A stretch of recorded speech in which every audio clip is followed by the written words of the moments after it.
Welcome to another edition of Cannabis Health Radio. I'm Ian Jessup. And I'm Corey Ellen. Before we talk to our guest today, Corey and I would like to thank those listeners who have generously helped us with a donation through our website or through patreon.com. Every donation, big or small, is greatly appreciated, and we thank you very much. But we still have a long way to go, nearly $5,000 actually, to help pay off our startup costs for equipment, our website, technical expertise, and so on. So our first goal is to get that paid off. Hopefully, we're giving you something of value, and in return, we ask you to consider supporting our mission to give a voice to those who have improved their health with cannabis and share their stories to help others. To keep us going, just visit cannabishealthradio.com, and you'll find ways to donate on the site. And again, Corey and I are very grateful for your support. Today on the program, we're going to talk to a woman who probably knows more than most doctors about the healing benefits of cannabis and the cannabinoid system within all of our bodies. She has a background as an herbalist and holistic health practitioner. And joining us from California is Robin Swan. Robin, it's good to finally meet you. Corey's told me a lot about you, and it's all good. Yeah, it's nice to meet you too. I'm happy to be on your show. I'm happy to be on this side of the mic. You did a radio program in California, do you not? Right. We had a cannabis radio show on ESPN AM radio for about a year, and it was really funny because they kept trying to harmonize us, even though we were a cannabis radio show. None of our advertisers could use the word cannabis in their advertisement. So you can just imagine how excited those people were to put their ad dollars up for something they couldn't talk about. Yeah, what was the motto of the show? We're smoking? No. We were politically driven. Oh, you know, okay. Like, just seeing what's going on. And, my tagline for my life is wake up and die right. So, I'm all just about cannabis for me is just a vehicle for social change. Robin, as an herbalist and holistic health practitioner, how did you discover the healing properties of cannabis yourself? Well, cannabis has always been prevalent in my life. I come from, a family of growers. I'm generationally deep in it. My grandmother was making medicines with cannabis when I was a little girl. We have a remedy called Fire Kitty that, I watched my Persian grandmother make. She would call it, when she would use the cannabis, she'd call it Bang, B-H-A-N-G, right? Mm-hmm. For years, I didn't know what Bang was, like years and years and years. And then finally in my 20s, I asked one of my aunties, and she was like, oh, my gosh, are you kidding me? It's marijuana. And I was like, how did my grandmother get freaking marijuana in Connecticut in, the 1920s and 30s? And my aunt looked at me and said, from jazz musicians, of course. Be so stupid. Of course, it came from jazz musicians. And then she would trade them back out the oil and the things that she made. And then my paternal grandmother, she also used cannabis to make different remedies, but she called it ditchweed because she was from a reservation in North Carolina. She was Eastern Band Cherokee. She would cut her ditchweed, which was really probably some version of hemp, wild hemp, and she would steep it with lard, like pig lard. Really? Well, lard used to be very popular. Extracts the best through fat. So, why not pull it through? So here's my Persian grandmother pulling it through olive oil, and here's my American Indian grandmother pulling it through pig lard. And then all of a sudden, I meet this man in 2005 named Rick Simpson, another Canadian, and he's pulling it through lighter fluid. And I'm like, what? What the heck? What do you mean you're using naphtha, which is paint thinner, right? So, one thing of the big difference between Canada and America, there's many of them, but one particularly is that you guys can ingest all of your products and they won't kill you. Over here in America, our marketers are like looking to kill us with all of our products, our cleaning products and things like that.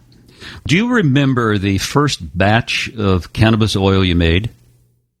Yeah, I remember it very well because we made it with Christian what's his last name? Christian Lauder? Lorette? Lorette, Christian Lorette, and Rick. I was like the 50th person to view the film Run for the Cure. I got on it like immediately. I tracked him down, and they at that point Rick had not been attacked by 8 billion people claiming to know him or whatever. He was still at that moment had enough in him to be able to share. He hadn't been overrun by the masses yet.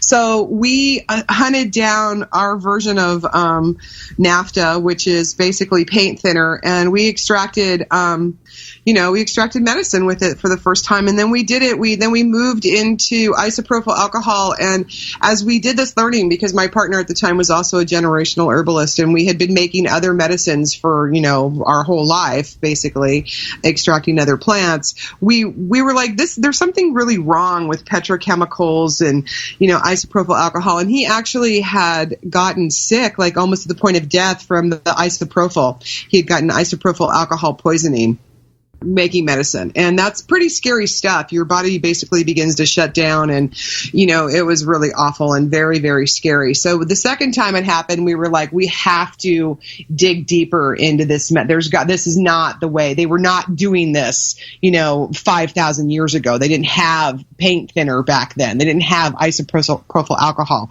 So we started digging through all of our herbal texts and online and stuff, and we came across a recipe that was written in the Arabic text in 600 BC. And it was basically what we do today, which is an alcohol extraction of cannabis. 600 BC. 600 BC in the Arabic texts of healing remedies through cannabis. And that's what we looked for. And the Ming Dynasty, used it for everything. When you made your first batch, who did you give the oil to? We gave it to a woman actually a friend of a woman who was a client of mine who had breast cancer. And it cleared her in 2 weeks. It was amazing.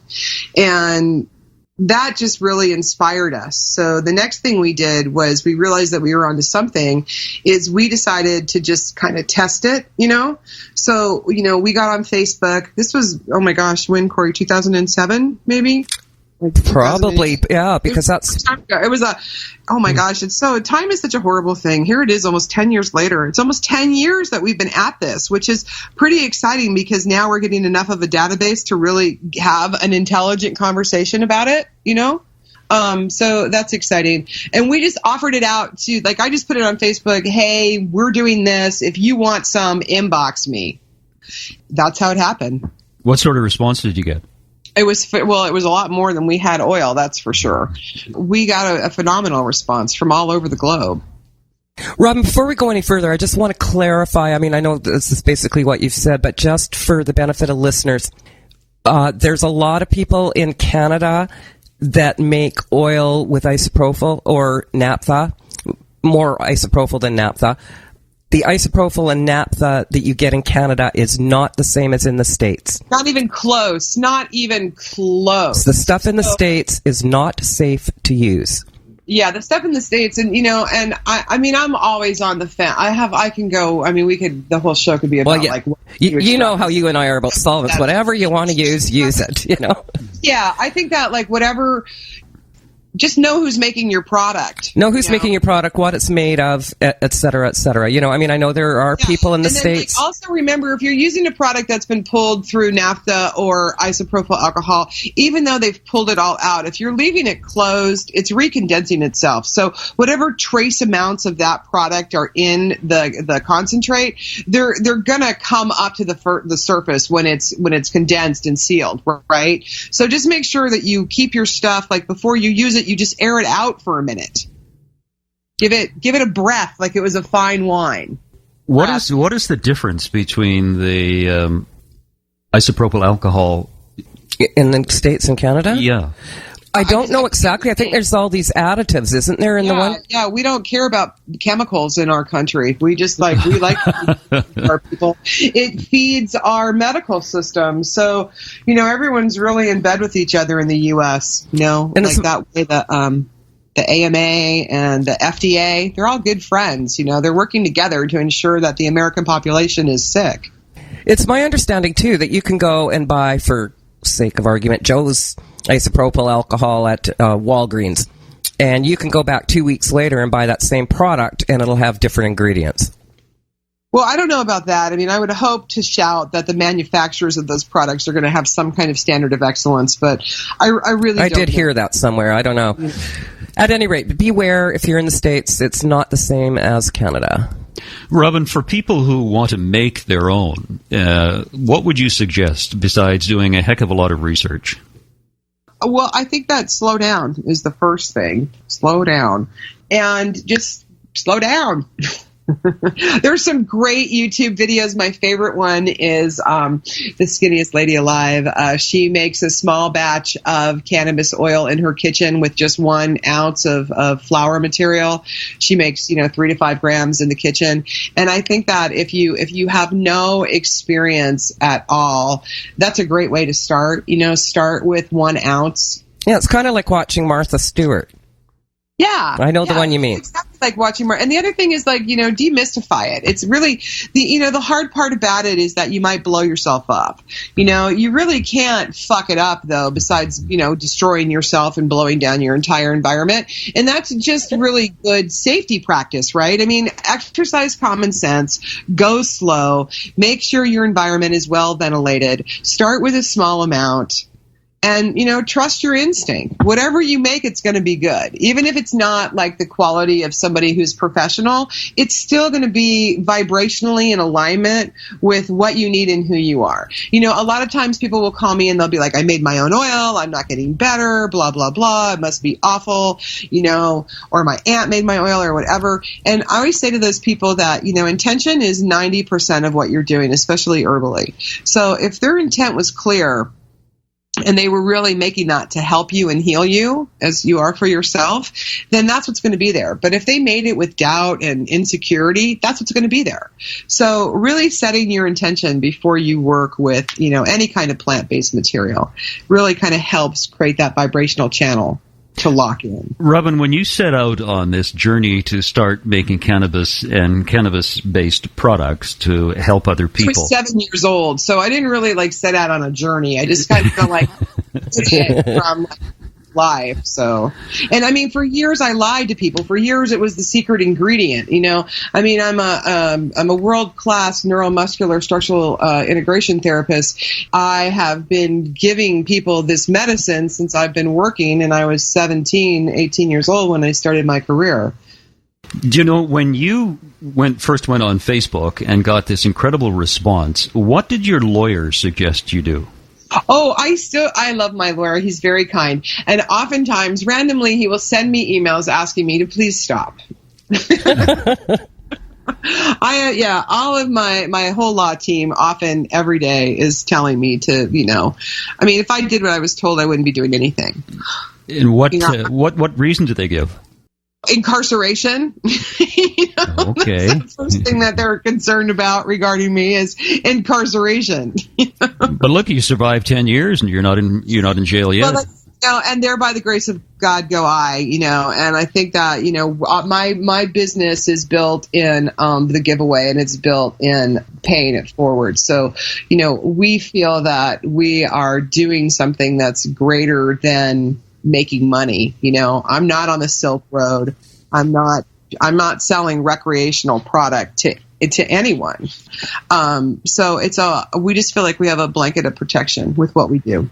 And we're humble. I'm not going to get out. I mean, I have been not so humble, but it's definitely, we just kind of operate from a humble place and hope that we'll be okay. Robin, out of the hundreds and hundreds, maybe even thousands of people you've helped, give us some examples of some of them that had an impact on you. Oh, I'd say every single one of them impacts me. It's like, these are what I get the most out of working with this particular demographic of clientele is how much people live with every day and how we who have no health issues, we take so much of our life for granted. We breathe in and out all day. We don't think about it. And then you stop breathing. And then, oh my gosh, that breath was valuable. That breath was important. So, I'm impacted always by the tenacity of my clients and their desire to stay on planet Earth and their desire to fight through the insurmountableness of what it is to be ill. You know, when you have a problem and it's external, like you lost your job or your car broke down or your boyfriend left you or whatever, it's still outside of you. So you can muck about your day and, you know, and just complain and focus on that kind of like drama. But when you're physically ill and you feel like someone's stabbing you in the gut, or you're on fire inside from a nerve issue, or you just feel like you want to vomit all the time, it's a whole nother ball game to get up and take your kids to school and, you know, go to work and show up for anything. So it requires a lot from human beings who hit that place in their life to find their true divinity and their purpose and their reason for being on the planet. And it's always just awe-striking to me to listen to people's stories and watch them find the warrior within, if you will, you know, and then how they take that healing energy and spin it back out into their world and create transformation for everyone they know. Can you relate to that, Corey? Absolutely, yeah. Corey's kind of a living testimony of that, aren't you? I guess I am, yeah. We've certainly worked together with a lot of patients and seen some pretty amazing stuff and some pretty horrible stuff too, you know? Yeah. You know, I'm very fond of saying that cannabis buys time. You know, I am not going to stand up and say, this will cure your cancer. Although I have seen it, I have witnessed that experience. Okay. But that is not the only experience that comes. And there are so many factors in getting well that to say this one thing is going to do it for you. So I'm very hesitant about that, but I will say that it buys time. And we just had an experience just recently with a 4-year-old where the family through Corey came to me here in California, and they were sent home with their 4-year-old being told that she had 2 weeks to live. She had an inoperable brain tumor that was pushing on her optic nerve. And she, you know, what do you say to a 27-year-old parent who calls you about his 4-year-old daughter? Mm-hmm. Do you say, well, that's going to be $6,000 to treat your daughter? You know, I mean, some people might, but at Firebird Touch Therapy, we say, come over, let's see what we can do for you. So we made a blend for her, and we managed to keep her around for an extra 8 months. We were able to give the family eight extra months. Yeah, quality time.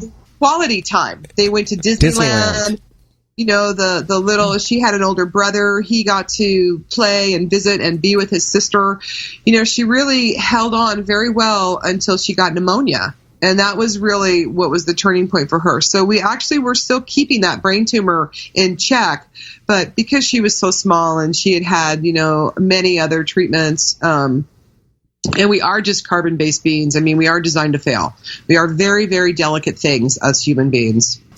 Reminds me of the story that we did an interview with David Hutchinson in Vancouver, and 2 weeks before his wife died of breast cancer, his 16-year-old daughter was diagnosed with a brain tumor. And after his wife died, he did some research into cannabis and gave his daughter some of the scientific papers on cannabis and suggested that they try it. So they were trying it, and she was doing extremely well, and she said when she took the oil, she could feel the fizzing within her head where the tumor was. And he said, that's great, it means it's working. She eventually, through a number of scans, it was determined after a couple of years that the tumor was gone, but because she was taking a high THC, she was tired, and as a result decided that this time being in university that she didn't want to take it anymore, and the tumor came back and she eventually died. Unfortunate story, but it just shows that cannabis can do some remarkable things that most people are completely unaware of. But as you said, it's not a panacea, it's not a cure-all. It's something. It's a shield. It's a shield, and like in the story you just said, she stopped taking it, the cancer came back. So it truly is. As long as it's in the system, the cancer can't continue its, you know, journey of destruction. It creates a shield in the body. Is this helping people, is this exciting for you, Robin, or is it just just sure. All of it. It's very exciting, and it's always awesome when there's a success story, and it's always devastating when there's I hate to say that death is not success, because everything is here for a reason, and death gives life, and sometimes the death of that person, their death transitions the lives of those around them so much that their death was a key, most important factor for those other people to get what they needed in their life. Does that make sense? Yeah. So I hate to think of death as, defeat, but it does feel like it for sure. And it's very upsetting. And there have been many times when I have just been like, fuck this. I don't want to do this anymore. This doesn't work. And so, after I get over the pity party of that, it just drives me deeper into knowledge. It just drives me deeper into learning and understanding and looking at the people who are, I'm not a research scientist.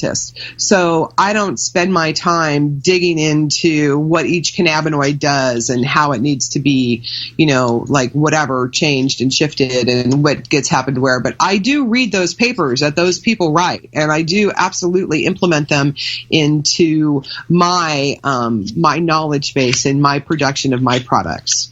Robin, I'm sorry, go on. Just saying, what are your thoughts on pharmaceutical cannabis?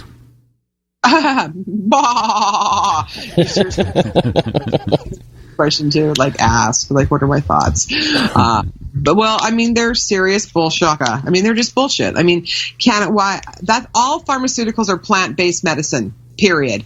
The reason why pharmaceuticals exist the whole reason why the whole pharmacy market even came into being was to distribute mass amounts of medicine to large populations of people. Okay, so over time, greed has stepped into that.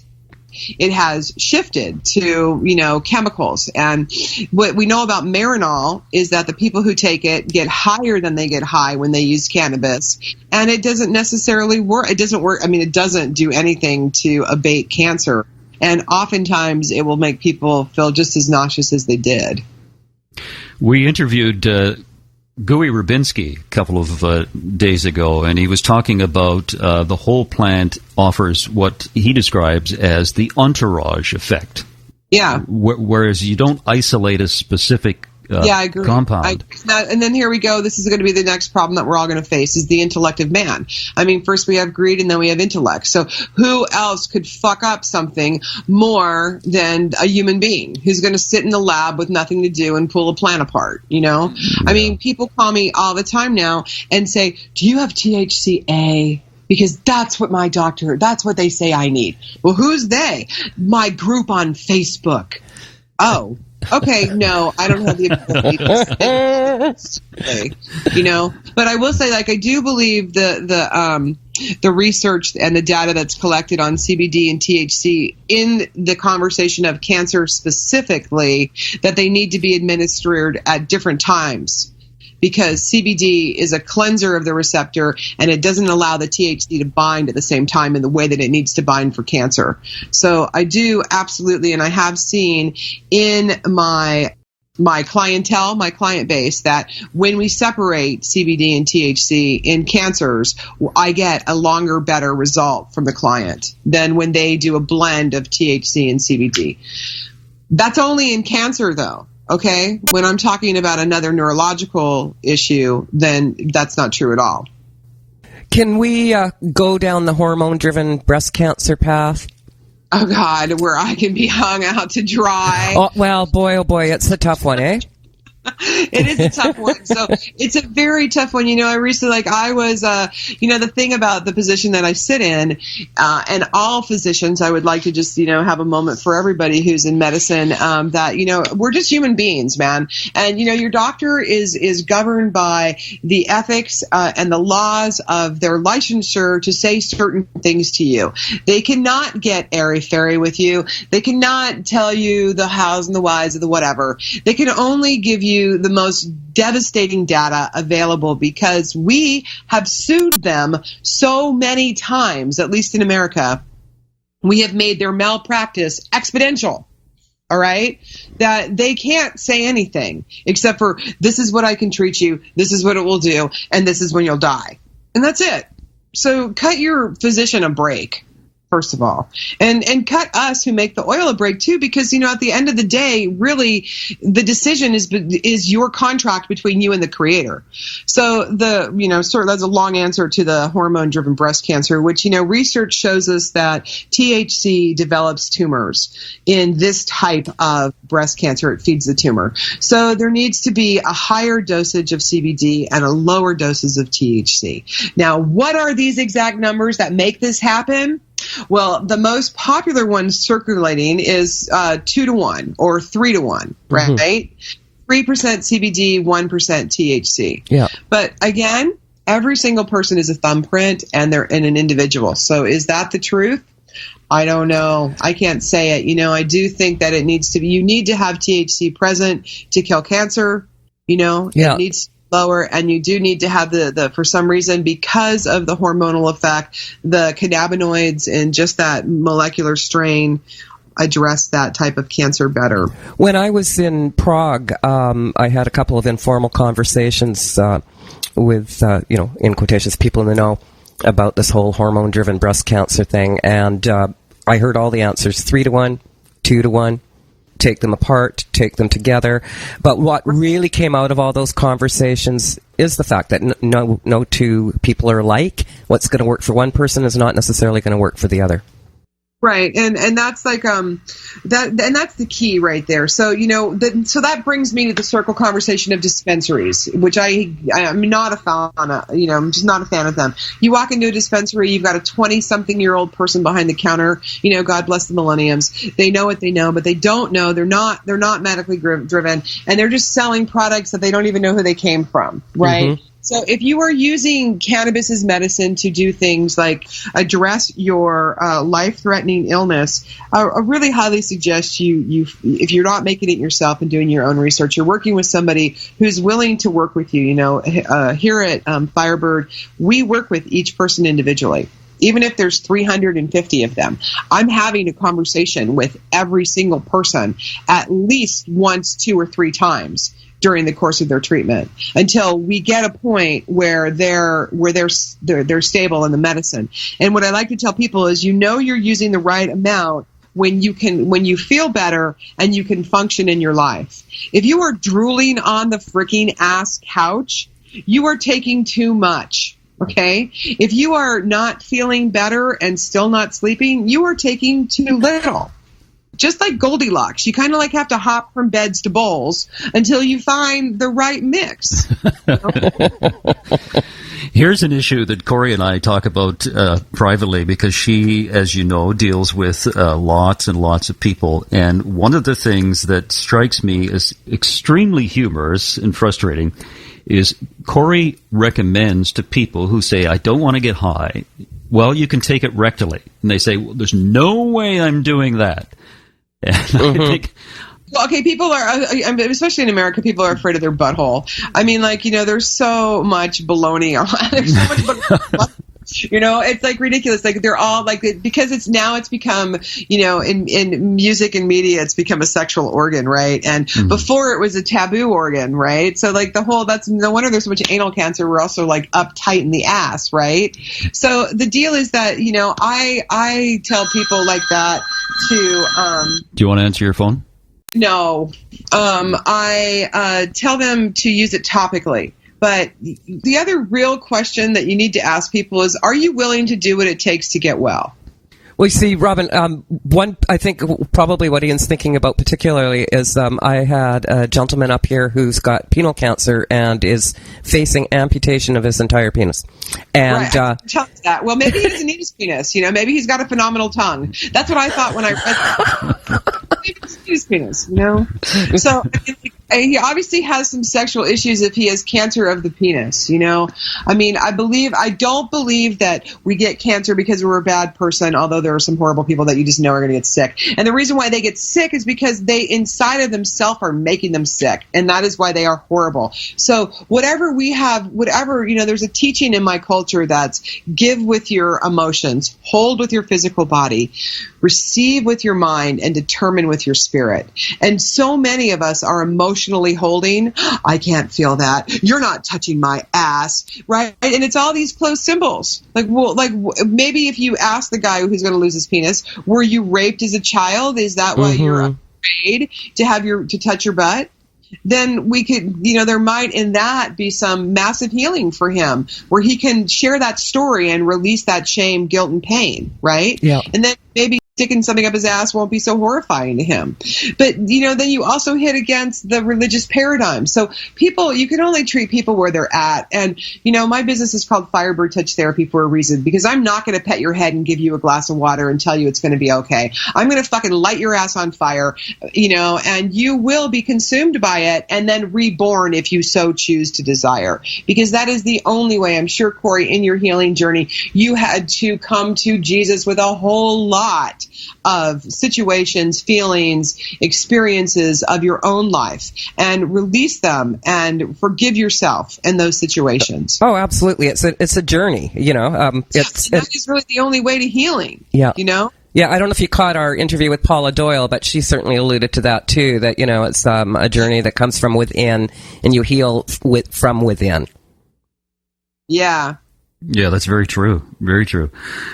Robin, is there a dark side to cannabis at all?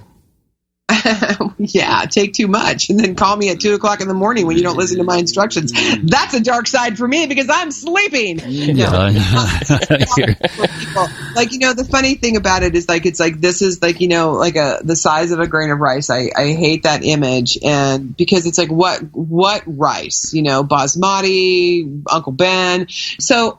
And then the other piece is that people are like, well, there's no way that amount can do anything. There's just no way.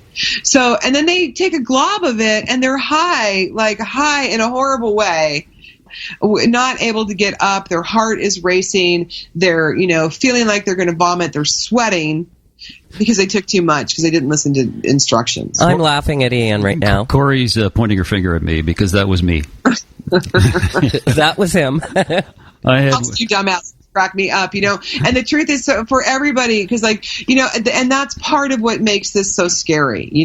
First of all, you might have to take it rectally. Second, you might get it, and that's what people mean when they say I don't want to get high. They don't mean I don't want to feel relaxed. They mean I don't want to get on the magic bus that I can't get off of for 6 or 8 hours, and that really is an awful experience. So those people, I always say, well, you can use it topically because 60% of it absorbs instantly into the blood system topically, and the other 40% takes up to 12 hours to get in. Okay.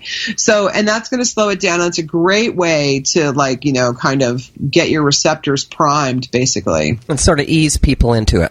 Yeah, ease people into it. Make them feel a little okay, it'll be okay. Robin, in your business, Firebird Touch Therapy, what is the biggest medical issue that people have when they come to see you? Well, I, for some reason, deal a lot with childhood brain cancer. So, and maybe it's because I worked in pro sports for such a long time and I dealt with concussions that I just have this relationship to the brain. But there is way too much childhood is it DPI? Is that DIPG? Yeah, DIPG. I call it DIPG. I say often to people, out of 30 phone calls that I get from parents, 29 of those will be with kids with brain tumors. Yeah. And that's, boy, oh boy, it's an ugly thing. It's just so ugly. Why are there so many brain tumors today?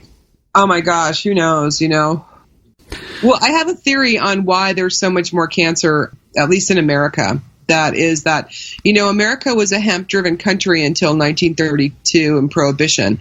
And that's when Dow Chemicals started milling cotton and realizing that, it was a much more financially lucrative fabric than hemp.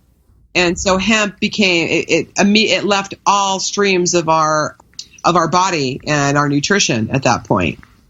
And also, William Randolph Hearst had 500,000 acres of land in Mexico taken away from him. Therefore, he wanted to get back at the Mexican government. And he went along with Harry Anslinger and his program to stigmatize and demonize marijuana, reefer madness. That was a funny film. Yeah. Yes, exactly. I know. See, so it's all been like, this is like, cannabis has been prevalent in our existence as human beings for always and since always on every single continent in every single culture. It has been prevalent. So just up until, the last 1932, what is that, 80 years, 100 years? We're close coming up on 100 years of that. Has it been out of our system in our life? So it's a very powerful plant, and I really do believe it's a divine plant. And it has a way of speaking to the whole world. So, and it just didn't want to be quiet for any longer. So it's just coming back to where it belongs. With the recreational marijuana being sold along with medicinal marijuana in California, what is going to happen in terms of public interest with this plant? Well, let's remember that California had the Compassionate Use Act that was voted in 1990. I think it was 96. Yeah, 96. Yeah. So we've had, cannabis has been prevalent in our culture and our economy, mildly since then. And I think that it's not going to I think that what's going to happen for us is all of our growers, because we're such a great grow state, I don't think that corporate farming is going to have much of a chance up in Northern California, but it's already got its fist in down here in Southern California. But there is no greater weed grown in the world than Humboldt County.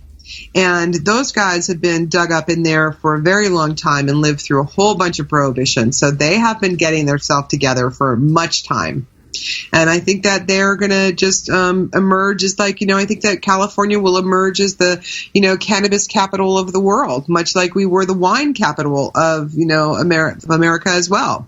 In conclusion, Robin, tell us about your business, Firebird Touch Therapy, and give us your website so people can contact you. Well, it's firebirdtouchtherapy.com.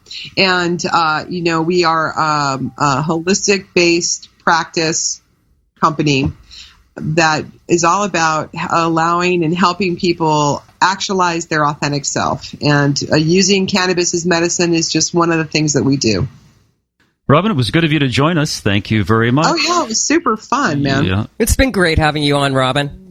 Thank you. I love you, Corey. I appreciate very much being asked. I love you too. Before we sign off this episode, just a reminder, if you'd like us to continue with these podcasts, please go to our website, cannabishealthradio.com, and make a pledge.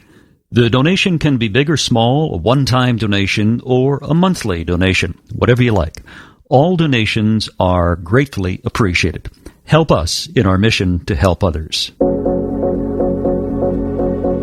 You've been listening to the Cannabis Health Radio podcast. Visit our website, cannabishealthradio.com, and follow us on Facebook and Twitter.